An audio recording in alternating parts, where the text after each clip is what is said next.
Όπως κάθε χρόνο, έτσι και φέτος το Δεκέμβριο, το Ευρωπαϊκό Κοινοβούλιο απένιμε το βραβείο Ζαχάροφ. Το βραβείο θεσμοθετήθηκε προ 20 ετών για να τιμήσει τους ανθρώπους που αγωνίζονται για τις θεμελιώδεις ελευθερίες και τα θεμελιώδη δικαιώματα. Ανθρώπους που με τον προσωπικό τους ή με συλλογικό αγώνα αγωνίζονται ενάντια στα πολιταρχικά καθεστώτα, τολμούν να σκεφτούν και να δράσουν διαφορετικά από αυτό που υπαγορεύει η εξουσία σε χώρες που δεν έχουν δημοκρατία. Οι φετινοί βραβευμένοι ήταν τα μέλη της οργάνωσης Memorial από τη Ρωσία. Μια οργάνωση που δημιουργήθηκε προ 20 ετών για να κρατήσει ζωντανή τη μνήμη του αγώνα των θυμάτων κατά του σταλινικού καθεστώτος.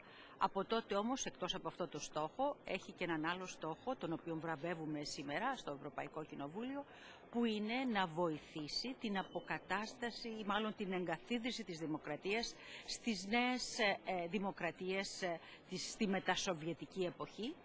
Μάλιστα έχουν εργαστεί ιδιαίτερα τα μέλη της οργάνωσης για την βοήθεια στον πόλεμο, στους δύο πολέμους με την Τσετσενία και μάλιστα ένα μέλος της οργάνωσης τον περασμένο Ιούνιο δολοφονήθηκε. Ήταν λοιπόν μια μέρα δημοκρατίας για το Ευρωπαϊκό Κοινοβούλιο, για την Ευρώπη, για ολόκληρο τον κόσμο.